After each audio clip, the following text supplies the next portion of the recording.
The lesser-known stories about COVID-19 are the ones from survivors. Deacon Jim Conroy, who serves at Westfield State University, contracted the virus a year ago in March. His road to recovery took him further away than anyone could ever imagine. Kathy Harrington has this deacon's COVID story. I had this dream, and it was St. Peter. This afternoon walk in the woods would not have been possible just a year ago. Deacon Jim Conroy and his wife Mary were sick from COVID-19. For Deacon Jim, a cancer survivor with diabetes, the situation was dire. It was St. Peter at the gates of heaven, and he said to me, "Jim, you've been here 3 times, and again, it's not your time, go back." It was late March when COVID came into the Conroy house. Mary says she brought it home from work. I had COVID, I knew it, even though it was very hard to get a test. And I had no results when I called the ambulance for him. But I thought, oh, well, I'm getting over it, he'll get over it too. On April 1st, she says her husband was the color of the Tin Man when she called 911. Still, he insisted to the EMTs that he didn't need to go to the hospital. And 45 minutes later, I get a call from the emergency room telling me that your husband's in serious condition.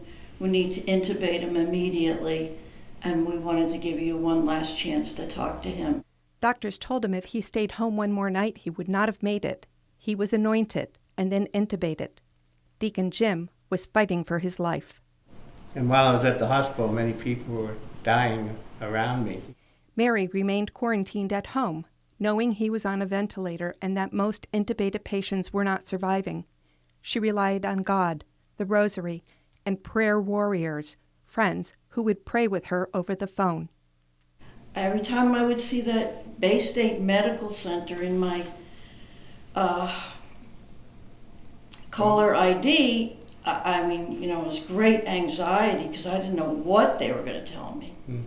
So I would just call on the Holy Spirit. Deacon Jim remained in a coma for 12 days. 3 different times the doctors called Mary, telling her to prepare herself and to prepare her family. I felt the presence of God. I felt His comfort.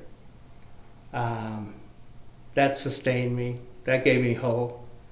I remember being in the coma and one of those moments of awareness. I said, "Oh, is this the way I'm going to leave this world? Is this the way I'm going to transition from this world into the next?" Deacon Jim's prayer support included a diverse group of people thanks to his involvement at the Westfield State University's Interfaith Center. People of all faiths were praying for him, and he says he felt the power of their prayers.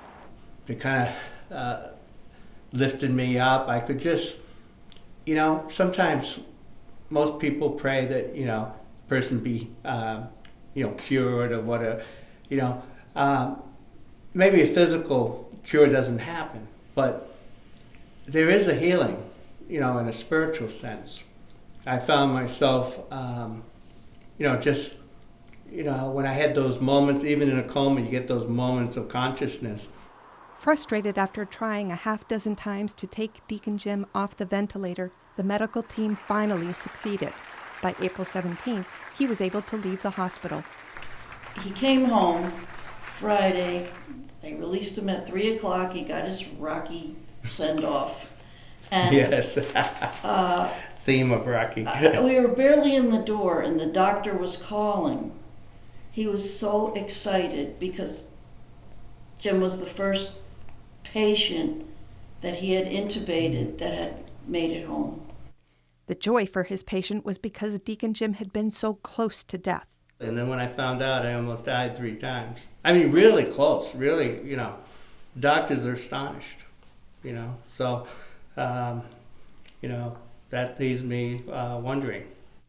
Deacon Jim understands that the coma and the medications could cause illusions or dreams, but that number 3. You feel like you got one foot in one world and a foot in the next. And you feel such peace that you think you're going there, but even though St. Peter was smiling, he was saying, Jim, I don't know why he said, Jim, you've been here 3 times now, go back, it's not your time. And I remember, that's so clear in my mind how that happened. Some of his friends now call him Lazarus, but Deacon Jim says even though it wasn't his time then, it could be tomorrow, so he won't be taking anything for granted. In West Springfield, I'm Kathy Harrington. Thanks, Kathy, and best wishes to Deacon Jim.